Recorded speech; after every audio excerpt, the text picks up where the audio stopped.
Hello and welcome to episode 37 of the podcast. I'm Michael. I'm Noy. And we are the Knights of Entertainment, a podcast covering your favorite and unknown movies, games, comic books, anime, and more weekly. We appreciate you being here and hope you enjoy the show.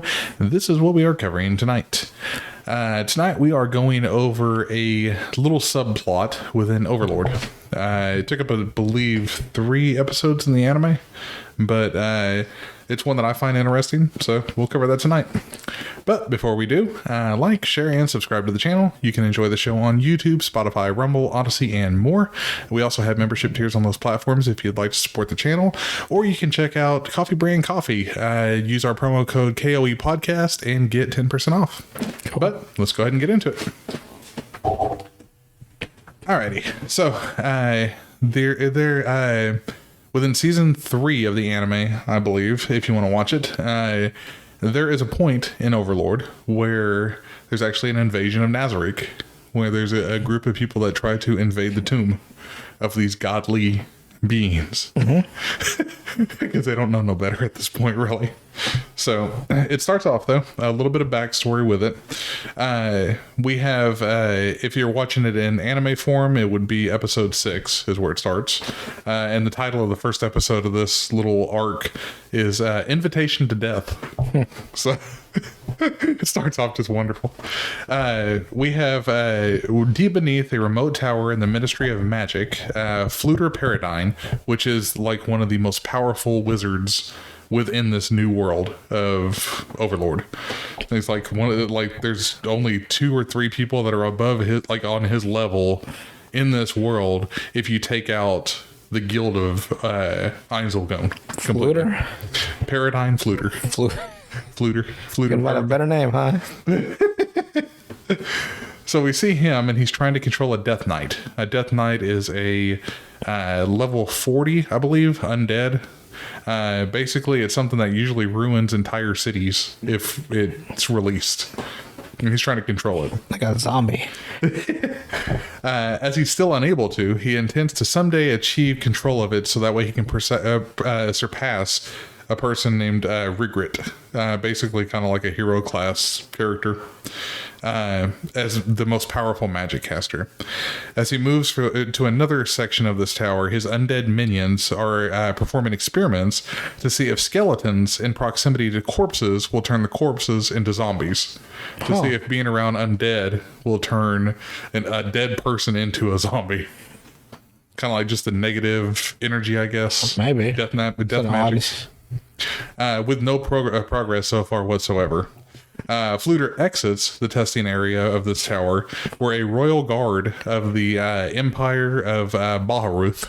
So it's not... for context, Ainz, whenever they were transported to this new world, were basically put in the center of almost 3 countries at this time. So you have the kingdom, where the king and queen and all that kind of stuff exist, and that Ainz ends up taking over, basically. And then you have the Baharuth Empire, which is always at war with the kingdom, constantly. Okay. So we're in the kingdom of Baharuth at this point. And he's coming out of his tower, and there's this royal guard that approaches him, and they inform him that adamantite adventurers, there's an adamantite adventurers team that want to meet with him. Fluder asks, is it Silver Thread Bird or 8 Ripples? But he's surprised whenever the guard tells him it's Darkness. That's the name of the group. Darkness is basically Ainz guild. Like, within this new world, he created a 2-man team of him and one of those battle maids that we've covered in one of the previous episodes, Nabarel Gamma. She's the one that we were talking about that can use the dragon lightning and stuff like that. Okay. So she's extremely powerful. It's just the 2 of them, and they call themselves Darkness. Very... I don't know. It's just a random name. Well, they took it from a group of adventurers that helped him in season 1, I believe, that were named that, where they ended up dying in that first season. Because they were around for like 2 or 3 episodes, and they all got killed by a lady named Clementine. One of the weirdest names possible. So, in the streets of the capital of our winter, Momon, which is Ainz alter ego in this new world. So, Ainz normally is a level 100 magic caster. As Momon, he's known as the Black Raven Knight, basically, because he wears black armor and stuff like that, and he plays as a warrior class instead of a magic caster. That way, people don't know who he is. Okay. So, Momon notes how everyone has a look that they each believe that they have a bright future ahead of them. And Nabe, the person that's with him, or Nabro Gamma, notes the wonderful landscape. Momon explains to her that Emperor Jircniv, which it's spelled Jircniv, he's the emperor of this Baharuth Empire. Okay. So he's also known as the Bloody Emperor. For his forcing incapable nobles from power, his value of the talent of all the citizens, and his social reforms, which brought incredible impact to the empire when he took over.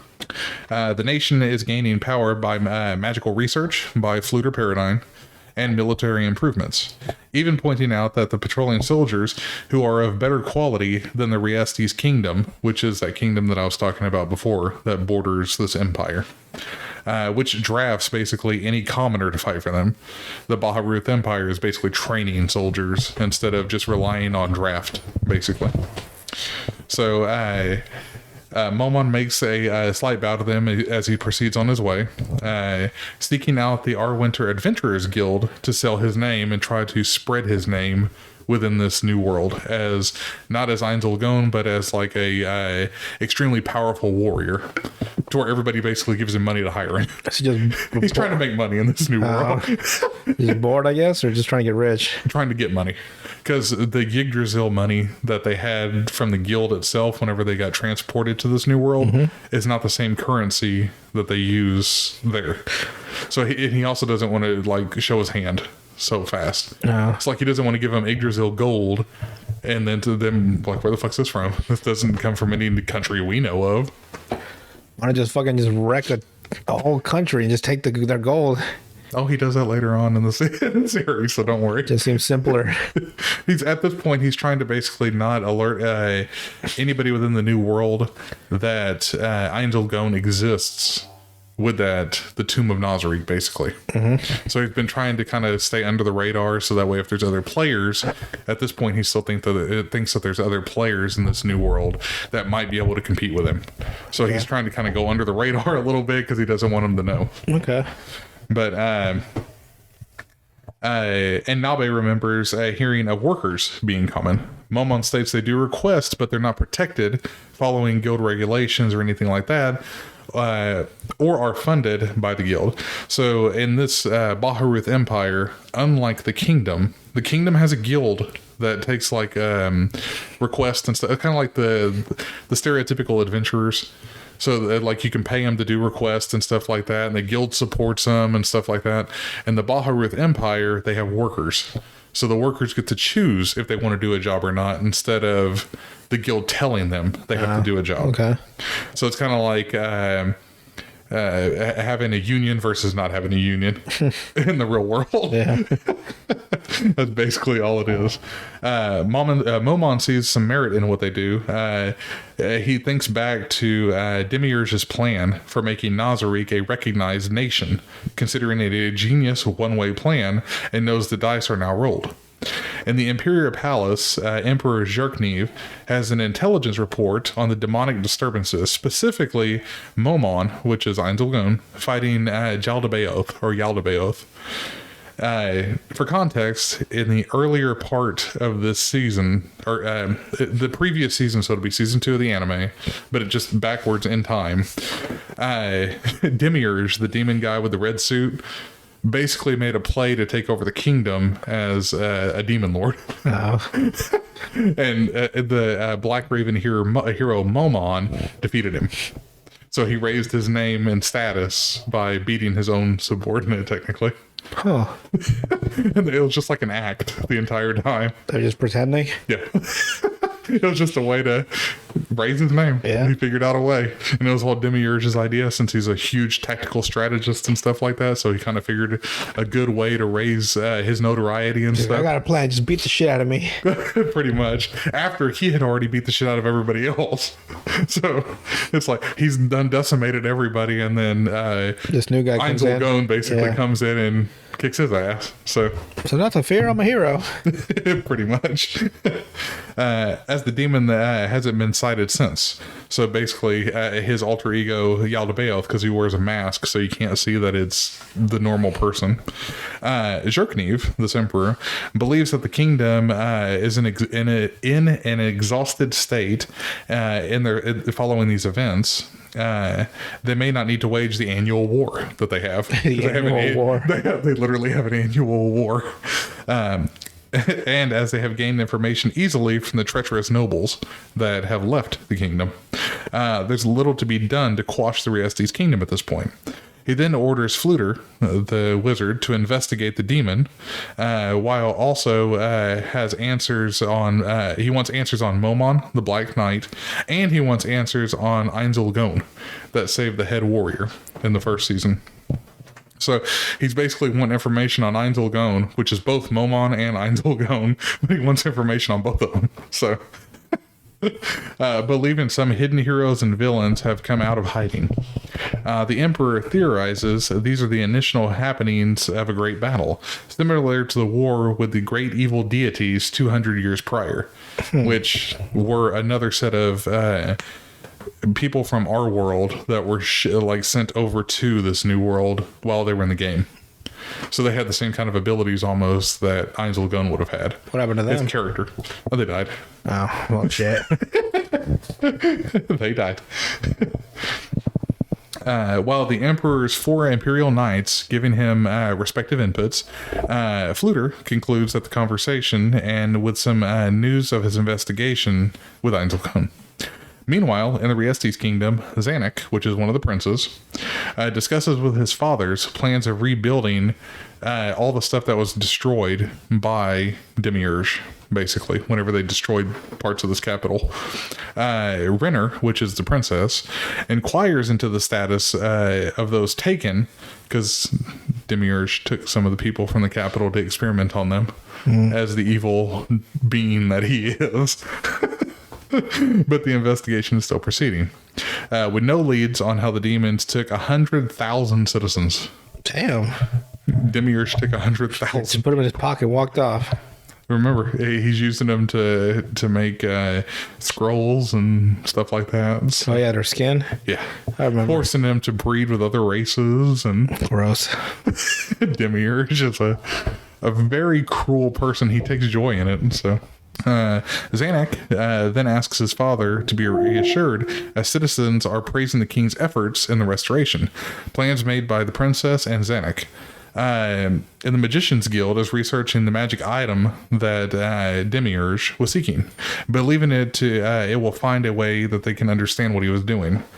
Suddenly, the second prince, the older prince, Baharuth, the eldest of them, enters with Gazif, the head warrior, the one that we see in the very first season of Overlord, like the main warrior for the kingdom, scolding him for entering without permission. You basically have Baharuth throw a big ass fit and everything, saying that Gazif is just a commoner and he doesn't need to listen to him, even though he's the main warrior of the entire kingdom. So Baharuth asks why they're not sending soldiers to Irantel, which is one of the places destroyed earlier on. With Zanuck answering that the Empire will not attack. Later on, Gazif and Brain, which is a dude that Shalltear, the vampire girl, makes cry in the first season, I believe. Yeah, first season. She this dude Brain, right? He's got this ability that allows him to create a barrier around him of like if something steps inside of it, he knows exactly where they are and where to attack, right? Shalltear tells him, "Are you done setting up your stuff?" And then she literally just steps into it while he swings a sword at her. She catches it reverse like to where it's coming towards her, she just catches it and then lets it go. Like he could not even hit her, even though he has this imperceivable knowledge of what's inside his barrier. He could not even touch her the entire time. So then he goes to go fight her again, and she's literally fighting him with one nail the entire time while she's yawning. So he's like, monster, cries and runs. Well. He's like, I'm not fucking fighting this. But that's who Brain is. So you have Gazov and Brain, they're dueling against each other, while Climb, the retainer basically for the princess of this kingdom, observes the fight and stuff like that. You have Climb and Brain fighting against Gazov, like practicing basically the entire time. Then you go into, let's see here. All right, in the Singing Apple Pavilion, back into the Baharuth Empire, we meet a group of workers, basically. So you have this guy named Rubber Dick, or Robert Dyke. Oh. Roberdyck. You kind of know what they were going with that. Yeah. Goldtron is being told by Hecaran Termite that he saw incredible equipment on a foreign adventure, which was Momon, when walking through the streets. His presence and his gear definitely prove he is not a worker like they are. He diverts to how gorgeous his companion was, which was Nabe, the battle maid. He's already like, She's fucking banging, yo. pretty much, yeah. He's like, he's got some expensive shit and she's fucking hot. His present, when Robert asks if she was prettier than Inma, which is the girl that he's dating at the time, Hecaran says the black-haired girl was. So well, damn. She was fucking hotter. I gotta get on that then. You got Robert is astounded by his saying that, despite how much he loves Inma. Immediately after this, Inma walks into the bar. So his girlfriend walks in. Fucking ears burning red.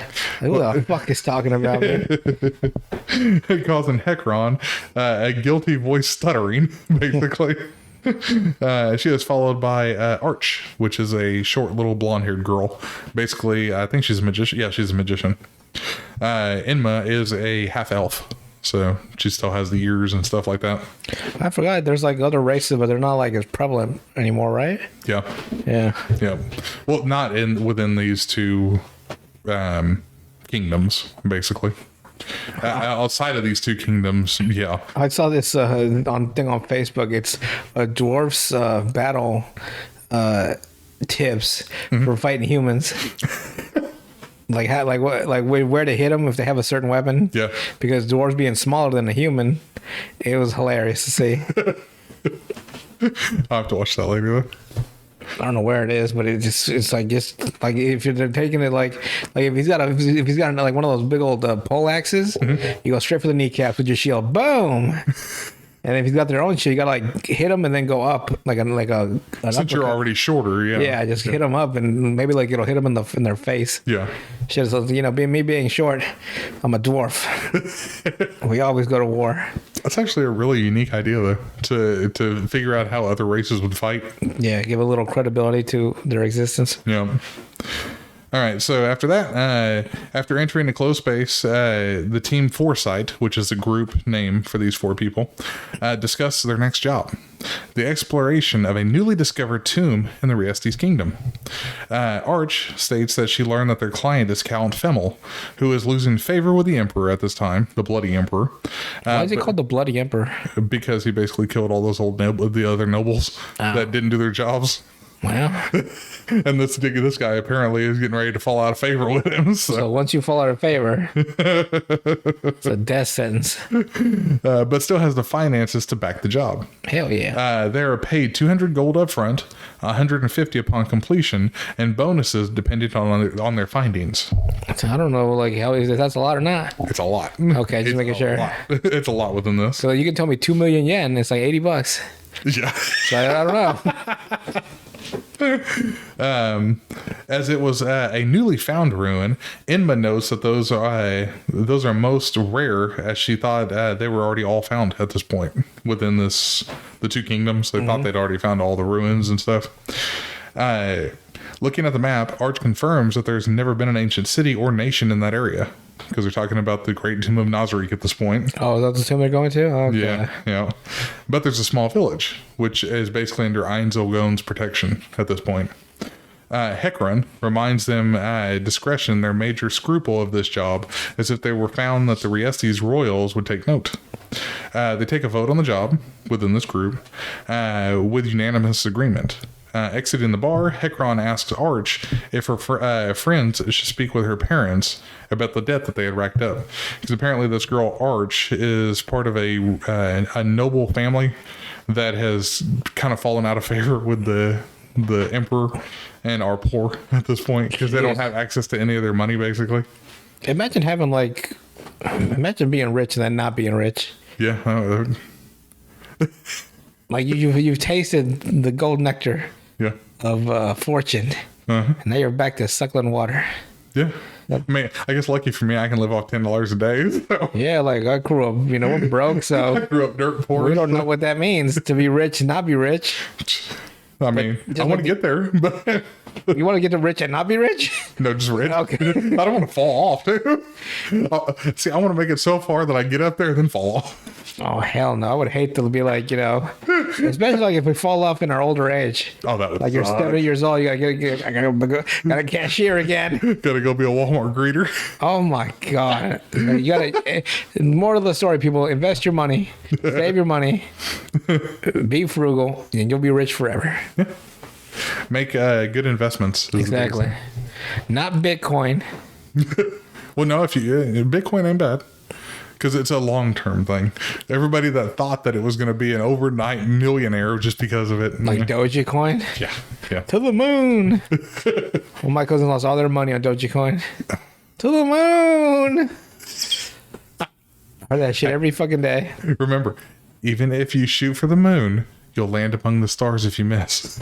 Now, here's the thing, Which is deep black space. Yeah, I was about to say, it's going to be deep, dead space where you die. Exactly. Without oxygen. You'll be in the black. In emptiness. Exactly. You'll see the stars in the distance and you'll die. So don't shoot for the stars. You better shoot for the moon and make it. All right, so after Arch takes her leave, because she leaves to go to visit her sisters, her remaining friends think of what could happen if she retires as a worker. But Enma is sure she'll support her sisters, as Arch is a third-tier magic caster and can get a job basically wherever she wants, since it's kind of high demand within this world, especially with her talent to see magical capacity of others. The same talent as Fluder Paradigm, so they can both look at a person and see, like as an aura, how much magic power they actually possess. Okay. Hecron proposes training a second-tier caster, but that's a last resort for them. Looking at their other options, they're all thinking of retiring after this job, specifically, because it pays enough that they can just quit. How unfortunate for them. Oh, yeah. Their last job. How unfortunate. Yeah. Let's hope they all get to go right off into the sunset, happily and rich. Oh, we'll see farther on. Don't worry. Arch returns home to find her parents spent money that they don't have to decorate their house with new artwork. Arch explains that they need to be conservative. How do you spend money you don't? How do you spend? Is it credit? They're spending her money that she makes as a worker. Oh.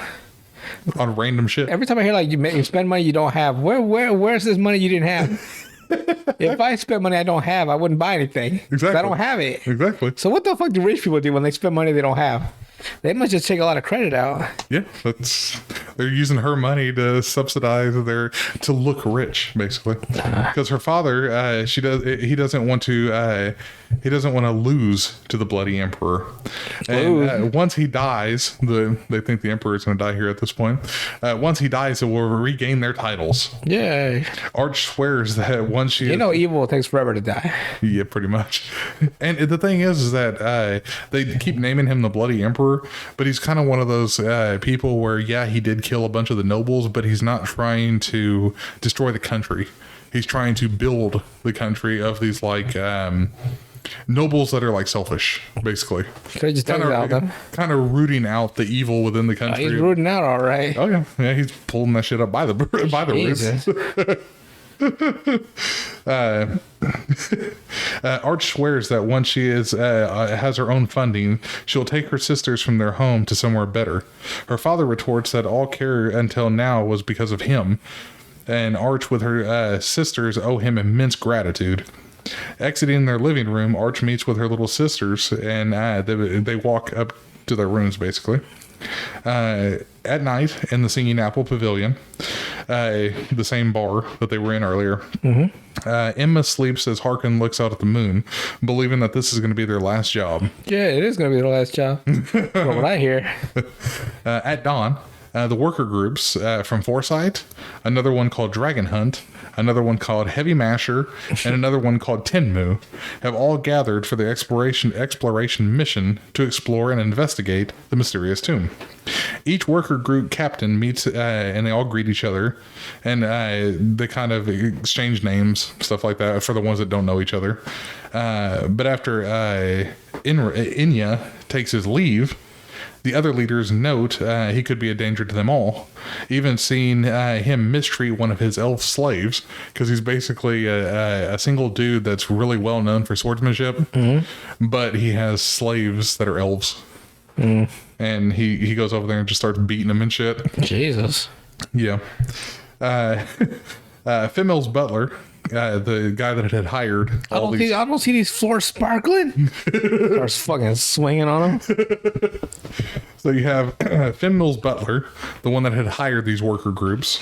He comes out to thank the worker groups for accepting the job and directs them to their caravans. So they have these big old covered like wagons and stuff like that. How much are they paid before they go? 200 gold up front. Up front, huh? 150 upon completion. And then whatever they find there, they can keep. What? That's a weird, like, why would you pay less on the completion? Because they're getting to keep whatever they get while they're there. Oh. So okay, I guess that makes sense. It's kind of like a... What do they get then? They're trying to explore it. So if there's anything super major that's found... They just want to know what it is? They want that. They don't care about the smaller stuff. Okay. Excuse me. The butler explains gold adventurers will guard their encampment, but the swordsman that beats his elves raises concern over Look at this protection. fucking toilet. Clean that shit up. Well, because gold class adventurers are only 3 levels up, basically. So you have copper, silver, gold, and then more tiers all the way to the very highest. And that Olympic gold medals. Yeah, which is the very highest is what Ainz basically is already. The butler alleviates the concern by introducing Momon and Nabe. They're going to be also going with them. What a plot twist. And adamantite adventures from E-Rantel. Momon surprises everyone at the end of this By killing every single one of them. by asking each would choose to head to the ruins, right? With some answering money, and no one countering that claim. Thus Momon replies, he says, "Truly worthless question, and I'm sorry I even asked." Because he's trying to figure out why they would even take the job to go do it. Like, it's not just, for the adventure. It's not for... To be honest, like, why would anyone tell them anything else, I wouldn't want people to know my business. Money. Like, yeah, it's just money, Like, what I really want is this potion that'll heal my incredible magical disease that I can't get rid of. You know what I mean? Like, why would I tell them a secret, like a weakness of mine that I need to cure? I don't think he was looking for any super like detailed. Maybe he was trying to figure out which one of them was a player. Partially, I think what's your goal here? I think that's what it was. Fortune. He was trying to root out, basically, does anybody have any other reason besides greed? I'd be like, hey, hypothetically, say I was a being from a different universe, and I got trapped in this universe, and I was hoping I could find some answers in this new place. Like, I would just all air quotes. Yeah, just speaking hypothetically. So I can get the fuck out of this place. So all that would have been within episode 6. If you're watching the anime anyway. And then we would move through episode 7, but the title of episode 7 was called Butterfly Entangled in a Spider's Web. So we had Invitation to Death, and now you're caught, basically. Yeah. So we have the beginning of this, Arch is using a telescope, and she's viewing the top of the mausoleum of Nazarick, because they'd already made it there at this point, but cannot identify what era or setting it originates from. You have Harkon. He believes that there'll be more rewards later. Rubber Dick, however, notes that there could be a chance of a very powerful undead lurking within. And it's like, how little do they know? They have like the King of Death basically inside there if he's wanting to be there. But Enma wonders aloud what kind of person could have built a tomb in this exact area to have been buried within. Harkon is excited at finding more from the unknown, but Arch is too focused on the reward of money to care about the wonder. Money. Her teammates laugh at the single-mindedness, with Harkon acknowledging this could be the best job ever. Could be. In the dead of night, Harkon finalizes the plan that they have reached with each of the other teams at a given signal. Gringham's team leader enter their entry point and find a burial room with an unknown banner over a sarcophagus. So basically on the outside of the main part of the, like one of the little mausoleums on the outside. And they find an unknown banner and stuff like that. Alone, Gringham and his party, Heavy Masher, talk casually for a moment. Upon examining the banner, they find that it is woven with precious metals worth tens of coins for one banner of gold. Tens of coins. Tens. Tens? Tens. Oh, tens of coins? Yeah. So like 20, 30 gold. I don't know if that's worth it. How big are these fucking banners? Gigantic. Put a big ass fucking banner in my pocket. How the fuck am I supposed to? Well, so then you have Gringham. He orders them to leave it and focus on the main objective. Yeah, that's what I would say. Like, you don't need this shit. It's not worth enough. And they open up the sarcophagus. They are astonished to find it filled to the brim with treasure. It's just filled to the brim with feces. Like, what the fuck? It's filled with gold and everything. Well, there's the money. Well, we did it, guys. Let's get out of here. And whenever they went to go meet back with Harkon, in the central mausoleum, the others have already found incredible treasure as well. Basically, I think this is Ainz going. It's like, okay, you want treasure? Here you go. Take it. I think he was trying to, get them to leave. Like without hurting them. To see who's really stupid enough to not so much. I guess he was just trying to sway them to just, there you go. That's what you wanted. You wanted treasure. And there you go. When arriving at the stair descending into the first floor of Nazarick, the smell of dead fills the air, leading to worry of undead below. What does the smell of dead smell like? Graveyard. Rotten flesh. Never smelled any of that. A dead animal beside the road? No, well, a possum, but that's just like a skunk. Yeah. That's nasty fucking whiff of skunk. Yeah, that's people say like the smell of death, like you're supposed to know what the smell of death is.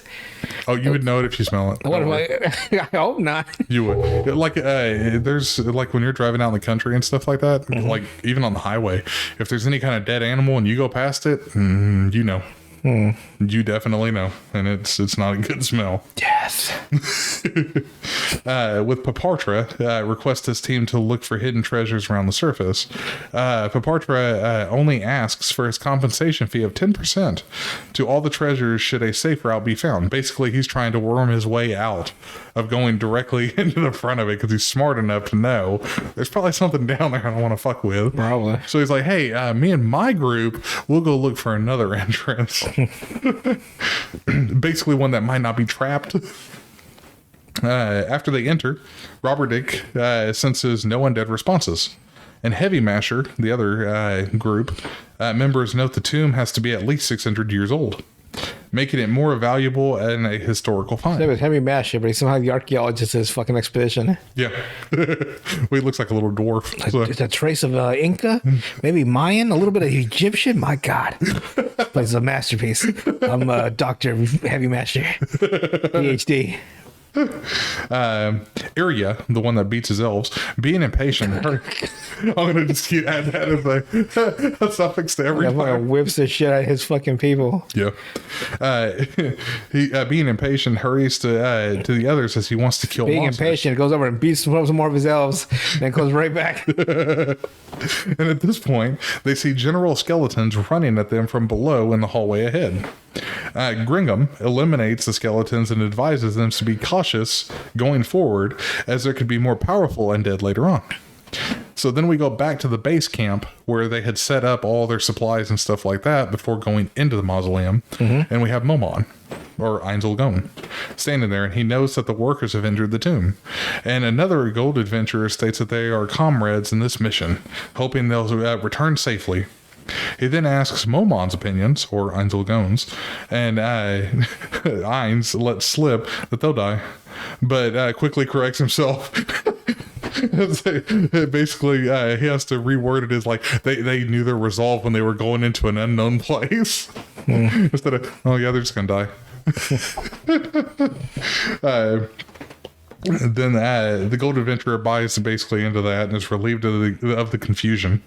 Momon goes to rest as the gold adventurer takes the first watch, and returning to his tent, he returns to his Ainz persona, and basically Pandora's actor, the guy that can shapeshift and stuff like that, takes his place.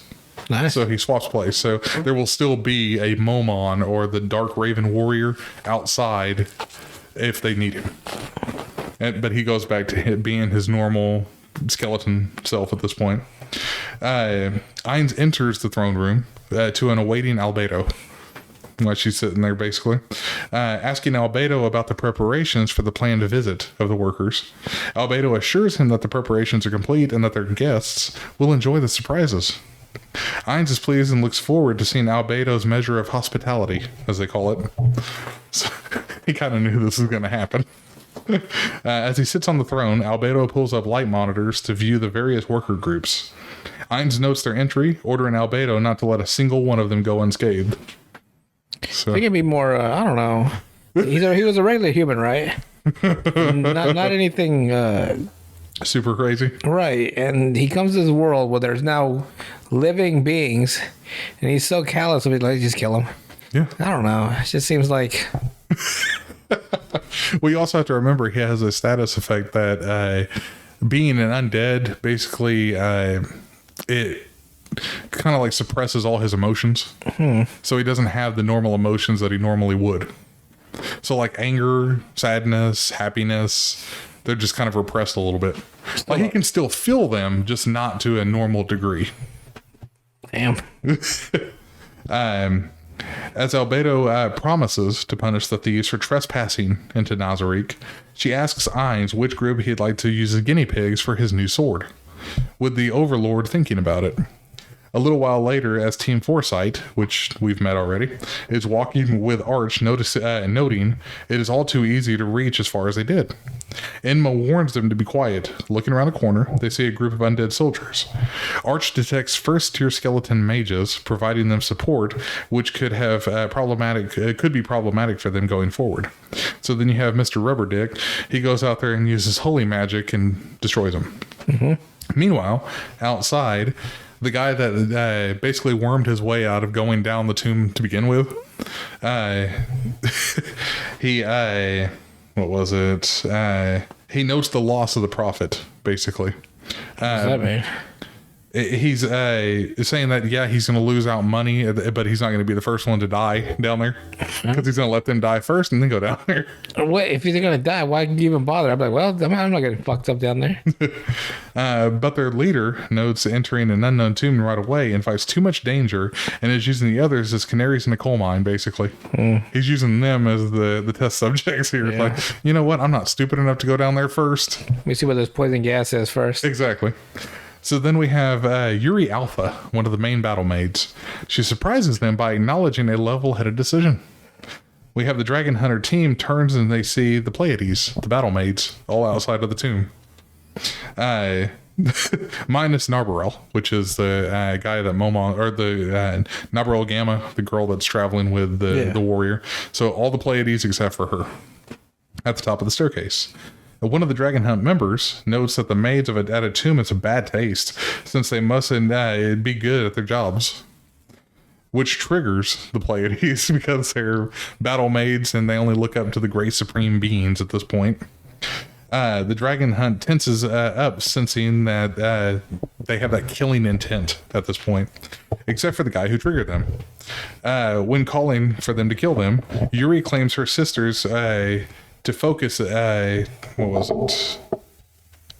Yuri calms her sisters to focus as they will kill them, but due to the restrictions by Ainz, they cannot kill them directly. So Yuri summons the Old Guarders to hunt this workers team. It's basically a group of skeletons that have magical gear. So they have magic hammers and stuff like that. Like one of them actually has like a Thor's hammer, where when he smacks one of them down on the head, there's just lightning bolts that shoot out of it and everything. So they're going up against these and they get decimated at this point. Like they get destroyed. And you have Intima, one of those battle maids, the insect one, where she's just up there drooling because she wants to eat them.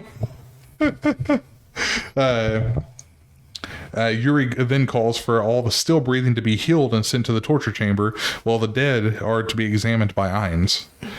In the tomb, Heavy Masher, the one that has the little dwarf in them, they run from a squad of elder liches shooting fireballs at them. As they run, the thief of their group finds a door and enters through to hide. Feeling safe, a teleportation trap is triggered. Finding themselves in a dark room, they soon meet Kyohuko, which we have covered before, which is an area guardian. He is the cockroach. Who, after his introduction, is asked... just burrows up their asshole. Eats them from the inside out. Yeah, pretty much, yes. You have Gringham, though. He's offering to trade his escape, basically, to him. But Kyohuko is thankful for their presence as his children need food, and they are tired of roach-on-roach cannibalism. As the roaches eat him alive, another of his men was transported to Neuronus Painkiller.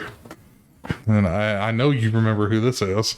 It's the one that looks like a fat girl with the BDSM. Oh, the Cthulhu creature? There's one that's sent to her. Damn.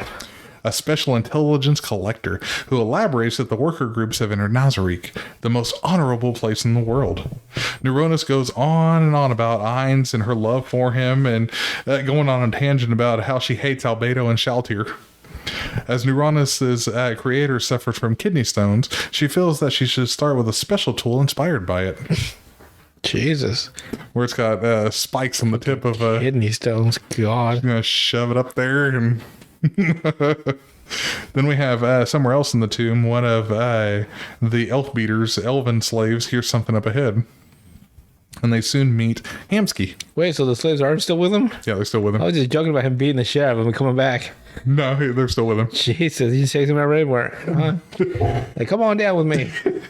Well, he runs into Hamsuke, the hamster, that has like a long tail, like that looks like almost like a snake, but it's not. Mm-hmm. Who is sparring with the lizard men that we see in season 2, I believe, and a Death Knight. So he's in there just sparring with him.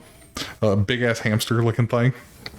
When asking his slaves what kind of magic creature he is, they have never seen it before, they say. And then this pisses him off. Hamsuke informs this dude that they are to fight and see the results of Hamsuke's training, because he speaks in like that third person type thing. With the Lizardmen and the Death Knight will not intervene in their fight. As they both take their stances, Hamsuke introduces himself. But the elf beater doesn't feel the need to do that, since he thinks that this hamster is inferior to him. Thus Hamsuke, he says, will erase this loser from his memory with no name. So the hamster's already so fucking cocky. It's like, okay, fine, you won't give me your name, I'll just erase you from my memory then. As Hamsuke charges, the elf beater evades this, and I'm going to keep using the word elf beater because that's what he is. He evades this using martial arts, but is headbutted by Hamsuke before getting an attack in. Inria's nose bleeds from the damage, and he loses any sense of composure. Hamsuke, however, sees him using his ability and remembers his training to keep a distance until he knows more about them. So, like, this hamster has literally followed all these rules of fighting and is learning how to fight, basically. So, to know more, Hamsuke switches to close combat, standing upright, enraging Inria to attack wildly. But Hamsuke's natural fur and claws are strong enough to shield it from the sword. Changing attacks to her tail, Inria is critically injured and berates his elf slaves to heal him and enchant him. Fucking save me, please. Reluctantly complying, they do it. Oh. Hamsuke politely requests that they all attack him to see the outcome. So he wants the elves to attack him as well, not just the elf beater. So if I think I'll swipe at all of them with his tail, just chops their heads off. Pretty much. But Inri attacks like a madman, with Hamsuke countering by cutting off both of his arms using martial arts slashing strike. He cuts both of this dude's arms off. I don't know if I've ever seen a martial arts move just chop someone in half. I don't know what kind of martial arts he's using. Inria roars as his slaves to heal him, but he starts to see them laughing at his plight. Because he got both of his forearms cut off, basically, where he was holding the sword. So Hamsuke used its claws to slash off both arms at the same time. Jesus. So where the arms go flying, still hold the sword. That would suck so bad. It's like you think you're a master swordsman and then your arms go flying off. Like, what kind of bullshit is this? Elsewhere, after basically Hamsuke, he kills this guy. After that, he puts him out of his misery by using his tail to smash in his head and busting it like a watermelon, basically. And then after that, the elves are over there kicking his corpse. And it confuses Hamsuke because he's wondering, it's like, is this a ritual? Like, what's going on with them? Because they're over there giggling while they're kicking his corpse. Damn. They hated the dude so bad. Reason, yeah. There's a reason for it. So. Elsewhere, though, we have Team Foresight. They realize that they had been teleported by way of a magical trap. Seeing a dark hallway, they realize they're understanding that they're in an Imperial Colosseum. Because the Baharuth Empire that they come from, they have a big-ass like Roman Colosseum there. And they realize that they're in something similar to that. That they are there to fight somebody. Looking ahead past the cage doorway, they are to enter some sort of arena. Hekron also realizes this, and after moving forward, entering the center of the Colosseum, they believe they're outside and looking at a starry night sky. Spoilers, they're not. They're literally on the... they're in fucking hell. They're in like the I believe the sixth floor of Nazarick, so they're way underground at this point. Arch opts to use her fly spell, but they are all startled by the surprise arrival of a dark elf with a microphone. At this point, introducing Foresight to an empty crowd. They are then introduced to Ainz as their opponent. So you have Aura. She comes like doing one of those kind of like what are they? What Dick Grayson was? What was Dick Grayson in Batman? Homosexual. Acrobat. Okay. Where she comes like flying over the edge with a microphone and she's like, introducing Team Foresight and the master of this tomb, Ainz will go. With a record of 119 wins, no losses, 2 draws. She basically she introduces Ainz will go as like grandiosely as she possibly can, wearing his signature level rating. Defending! He just starts screaming. He walks in wearing his god level rings, but he's dressed in a simple robe and trousers while wearing an XP boosting shackle collar around his neck. Because he's trying to figure out if him gaining experience, if somebody else is wearing the same type of shackle collar at that point, if they will also get the same amount of XP. So he's still trying to play game mechanics in this new world to see if, kind of like whenever you play, I think it's, what do you call it? The Fractured Butthole. Isn't it where like if the team wins, they all gain experience? I can't remember. I don't think any of them, none of them have levels but you. Okay. It's more like Pokemon. But you know what I'm talking about, yeah. though. Like where everybody gains the experience after the win. In those new Pokemon games, yeah, like the ones for the Switch, if they all get experience from if only one of them fights. Yeah, that's what like fuck all that bullshit. Yeah, the winner gets it. That's kind of what he's trying to figure out if it's going to work.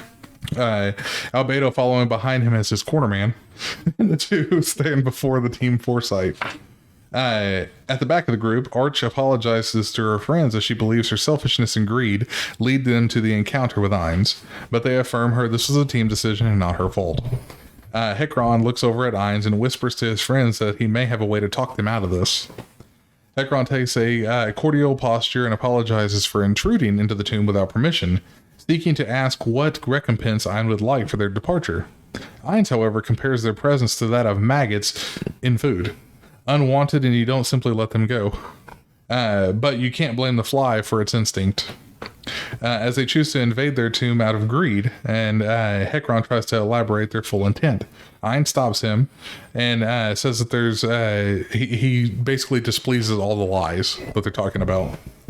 Hekron asks what if he had permission to enter the tomb, and this triggers Ainz. He's like, what the fuck do you mean permission? Aura looks in concern, while Albedo looks in unassuming anger, but Ainz indulges Hekron and asks who could have given him the permission. Hekron stalls with minor details of a monster description, looking for some way to escape at this point. But when Ainz plays along and asks, what did this friend say? Promising their safety if they were indeed granted permission to enter. Because at this point, Ainz thinks that maybe one of his teammates said they have permission to enter. Because he doesn't know Demiurge's full plans behind all of this. So he's like, who told you this? Is there any other players on his team, or just him? Just him. Oh. Everybody else is NPCs. But they're all loyal. So at this point, they're not really MCCs. No, they're real people at this point. But that's why he's trying to figure out, it's like, okay, who gave you permission then? Like, I'll play along. Who's been giving all this bullshit out? So then you have Hekron. He says, the comrade told me to give Ainz his regards, which Ainz immediately knows this to be false, as he and the NPCs only know of his name change upon coming to this new world. Everybody else would know him as Momonga. So if they said Momonga, give Momonga my regards, it may have been plausible. But that he said, give Ainz my regards. How did he know who Ainz is? Because he gave Aura just said his name. So give Ainz my regards, but nobody else would call him that but those NPCs. So laughing it off, he tells them the story doesn't hold up. He goes basically into full triggered raging mode, trampling, saying that they're trampling into his home, and that him and his comrades worked so hard to fucking create, and how Hekron basically tried to lie in the name of his friends to his face, since he's one of those kind of people that loved playing the game with his friends so much. Them using his friends basically against him just pisses him off to no end. But after he gets super mad and everything, you see this black aura coming up around him because he's so pissed. That ability that hampers his feelings kicks in. And then he's like, no emotion after that. So the calming effect kicks in, and Ainz returns to his rational mindset, elaborating that on his feeling, but doesn't blame them for trying, as he would basically expect that of somebody trying to survive. And that the anger in himself is a selfish reaction to their lie. But in the role of Overlord, Ainz orders all he can that are around him to basically cover their ears. Unheard, Ainz says that he doesn't want to bring them into Nazarick, but it was all a plan by Demiurge. So he's like, I didn't want to bring you motherfuckers here, but Demiurge thought he had a plan to bring you here. So done complaining though, he removes his top robe, ready to fight. Shalltear in the audience stands. She fangirls over this since he doesn't have anything on over his top at this point. It's just skeleton. God. Oh my god. It's like quite a type, huh? Done complaining though, with Shalltear doing that, a hidden Kakaitis pulling her back down underneath so that way nobody can see her. And with Hekron momentarily wondering what the sound was because they didn't see her, they just heard the noise. That like fangirl squeal. Ainz orders them to uncover their ears, and he holds a high tier sword and shield combo. So he's basically going to be fighting them kind of like a warrior would. Attacking first, Ainz goes for Hekron, while Arch and Rubberdick provide support magics. Ainz's passive skill nullifies their attacks, and he easily counters Hekron's attacks around his shield. Arch uses Flash to blind Ainz, as Robber uses Strength Boost to increase Hekron's attack. So they're kind of working as just majorly like a party. The assault fails, and Ainz stands ready. He acknowledges that a skilled party with a great teamwork has a high chance of beating him, but decides to play a different game with them. Ainz unequips his weapons to be a magic caster again, surprising the workers as he fought evenly with Hekron's warrior classes. Arch uses her talents to gauge Ainz, finding no magical power within him, since she can basically see the magic flowing around him kind of like an aura. Yeah. She doesn't see it. Ainz notes this and apologizes, as he is wearing a concealing ring to hide his magical output. Undoing this and seeing it in his full magical potential after he takes off this ring, she starts throwing up. My God, it's over 9,000. It's bad. Ainz sees her puking at him, and he's like, "Why would you puke at me? Like, really? Am I that disgusting to look at?" Why is she just over there vomiting? Rubber Dick uses Lion's Heart to quell her fear, and Arch states that Ainz is something no human can hope to win against, because she can see his actual magical abilities. As they won't attack him, Ainz decides to make a move first, using Touch of Undeath, a spell Arch has never heard of. Ainz calmly walks over to them, easily deflecting Enma's arrows. He instantly appears behind Enma to use the Touch of Death, but Hekron pushes her out of the way and uses a heavy combo of martial arts to strike him. Thinking he got him, he stands bemused at Ainz with no damage, who grabs him by the face, just right over the top of his fucking face, and uses, Paralyze instead of Touch of Undeath. And he thinks that Touch of Undeath probably was overkill for them, because they're not high enough level to even use something that low of a level skill on. So he's like, just Paralyze, fuck it. Enma then directs her insults to Hekron, who should have just abandoned her and let her die instead. But he doesn't. But he didn't, as he loves her. Ainz calls out the distasteful for her to basically be insulting the person that just saved your dumb ass. So like, why would you start berating him?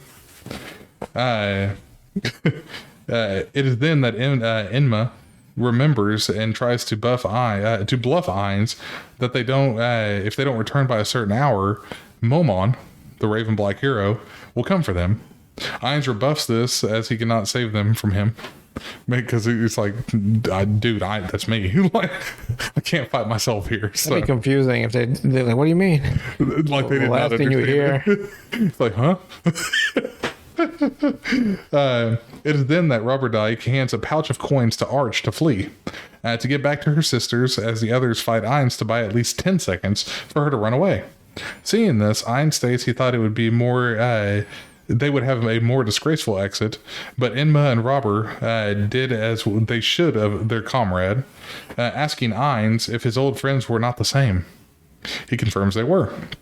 Ainz then recites the saying his friends would say, which was Your brightest day. John 15:13. Believing it was from the Gospel of Mark, but was uncertain. Enma implores Ainz to let Arch go, basically over there pleading to let this little mage girl go. Ainz lets her go, but orders Shalltear to follow her, and when despair consumes her, to give Arch a merciful death. Rubber Dyke then attacks, questioning how death basically can be mercy. Like, how is that mercy to her? Just let her fly away and then go kill her? Then Ainz, he elaborates to him that in Nazarick, death is a mercy, a freedom from suffering in life, stunning the battle cleric basically at this point, because it's like, oh, death is, that's freedom? I don't, because there's worse things here, and like, imagine getting like the other guys where they're still getting eaten by roaches over and over and over and over and over. Enma and Rubber Dyke then engage Ainz to buy time, basically, for Arch. As Arch flies over the forest, her magic runs out, and she sits by a tree wishing she had done something to have helped. Looking up, she sees bats flying overhead, closes her eyes for a few seconds to find Shalltear gazing menacingly over her head, asking if she has finished with this game of tag. She continues to flee using her fly ability, only to hit an invisible wall, which Shalltear explains is the border of the 6th floor, still underground. Arch asks if there's still a chance at escape, with Shalltear confirming that there is none, leading the young mage to fight the vampire in desperation. Shalltear easily disarms her, and in a hold, Arch, basically hugging her at this point, tells her that she should be thankful that Ainz granted her a merciful, painless death. Arch then, in her horror, sees Shalltear become her true vampire self, which looks like a lamprey, basically. She goes from looking like that little Victorian goth girl to a lamprey-looking face. The fish? Yeah. Like with the teeth in a circle. And Oh, those. Okay. yeah. and she licks the side of that girl's face. Like, it's like just a taster. That was some fan service there. Yeah, a little bit, yeah. And then it's spit in my mouth. Good God. Then we go back to the amphitheater. Enma falls paralyzed while Rubberdick is barely able to move. Ainz commends them and orders Aura and to take Hekron and Enma to the large hole of a name that I'm going to butcher, but Gashokukoko, to have more nesting room.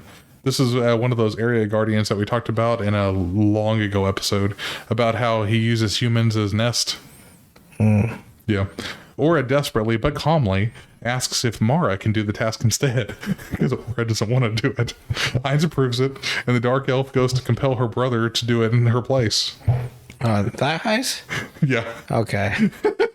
Rubber Dyke, barely able to continue, asks what Ainz plans are for him, as he is a faith magic caster, so he's kind of like a paladin, basically. A paladin or like holy warrior almost. Ainz wants to run experiments on him, including memory alterations to see if what would happen if his god was replaced with another one. If it will affect his magic or anything like that. Robert Dyke asks why Ainz would do this. And in a simple response, he says he does not believe he is the only chosen one in this world and wants to be stronger in the event of a battle with another one. Talking about players, basically. Yeah. He wants to be prepared if there's another player somewhere in this world. And he wants to get stronger than a level 100. Back in the throne room, Ainz commends Albedo for her diligence during the invasion. Intima arrives with her new lip bug, having taken Arch's voice at this point. So after Arch was killed, Intima gets a voice bug, so that way she has Arch's voice to inform her that Aura and Mare are ready to depart. Albedo asks if Ainz is comfortable hearing that voice after basically just sending Shalltear to kill that girl. And he says, what was it? He is, as it was, he ordered Intima to have it. And since Intima is like a daughter, basically, of one of his friends, he'd rather her have that voice than it not exist at all.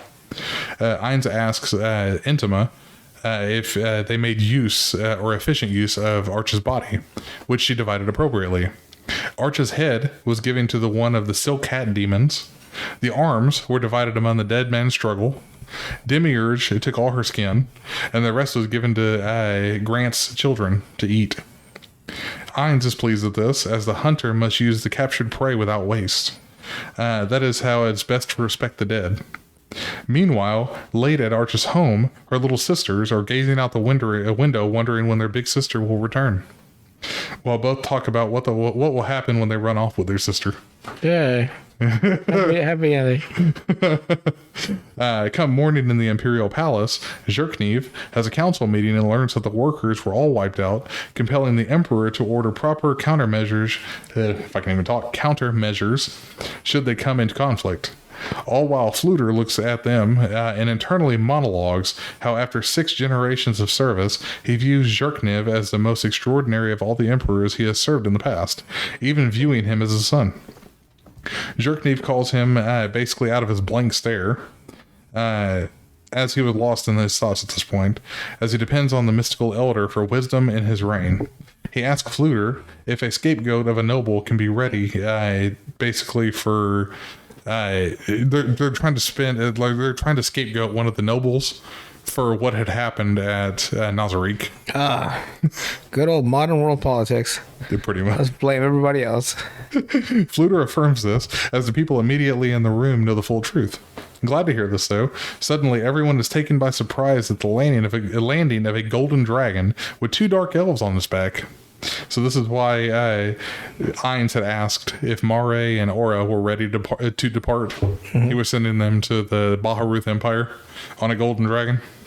Out of all things, like, you know what? Show up with a dragon. Like, how else can you, like, flex on everybody?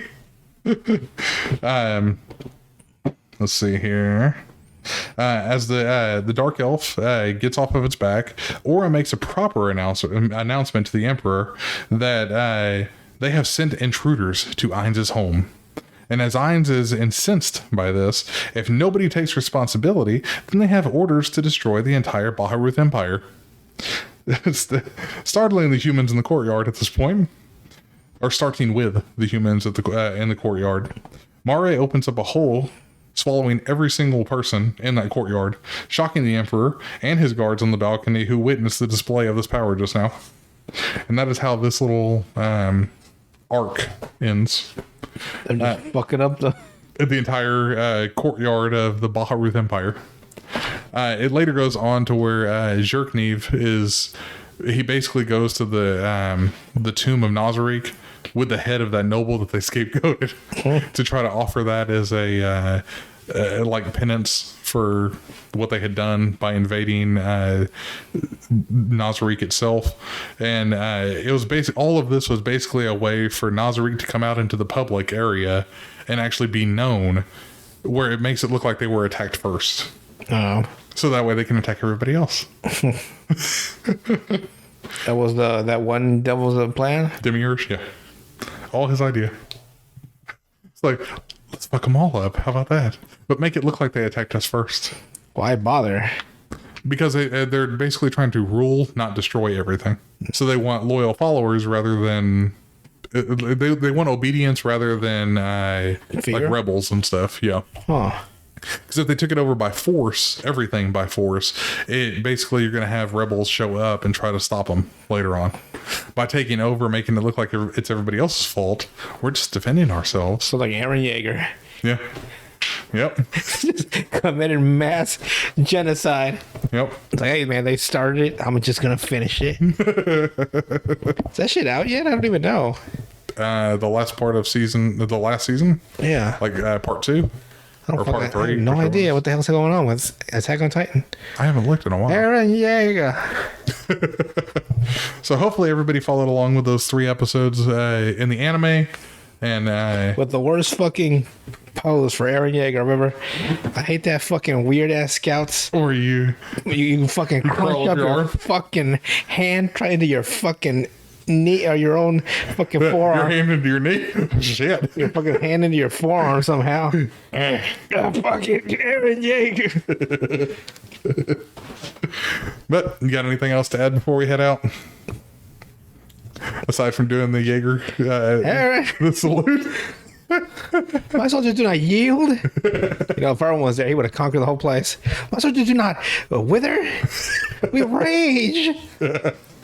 See, if you're going by power skills, I don't even think Eren Yeager could beat Ainz. Eren, he got a lot of Titans. He does, but my ear. Ainz within the series has never shown his true power yet. There was actually one part, I think it's the end of season 3. He decimates 100,000 people all at once on a battlefield with one spell. I mean, I need to leave this fucking country.